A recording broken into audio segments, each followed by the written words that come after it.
गौतम बुद्ध के विचार और उनका जीवन एक अनमोल धरोहर है जो आज भी जीवन के सही मार्ग को समझने में मदद करता है।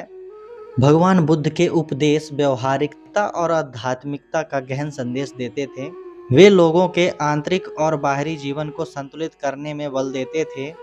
उनका दृष्टिकोण केवल विचारों तक सीमित नहीं था, बल्कि कर्म की महानता पर आधारित था। उनके प्रवचनों का उद्देश्य था समस्याओं का समाधान और जीवन को सार्थक बनाना। यही कारण था कि उनके अनुयायी उनसे गहरा प्रेम करते और जहां जहां वे जाते, लोग बड़ी संख्या में उन्हें सुनने पहुंच जाते थे।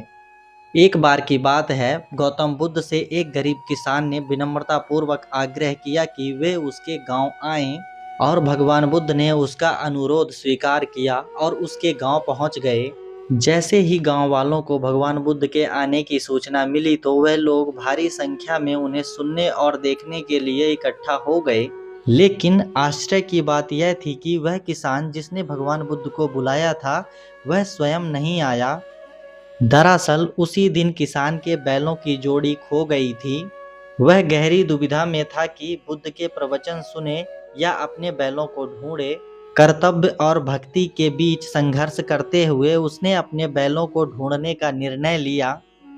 घंटों भटकने के बाद वह बैलों को खोजने में सफल हुआ। थका हारा किसान घर आया और भोजन करके वह सो गया। अगले दिन भारी संकोच के साथ वह भगवान बुद्ध के पास पहुंचा और अपनी अनुपस्थिति के लिए क्षमा मांगी।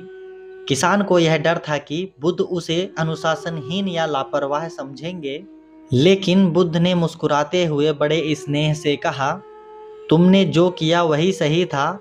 मेरी दृष्टि में तुम सच्चे अनुयायी हो। तुमने उपदेश की बजाय कर्म को प्रधानता दी। यदि तुम कल बैलों को छोड़कर यहाँ आते तो तुम्हारा मन बैलों में अटका रहता और तुम मेरे प्रवचनों का लाभ नहीं उठा पाते। कर्म की महानता को समझकर तुमने बहुत सही निर्णय लिया। तो दोस्तों, यह कहानी हमें यह सिखाती है कि कर्म को सर्वोपरि स्थान दिया गया है।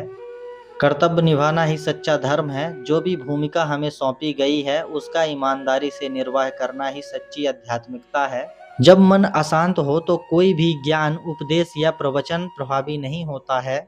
धर्म का उपदेश केवल पूजा पाठ नहीं, बल्कि जीवन के हर पहलू पर संतुलन और कर्तव्य पालन करना है।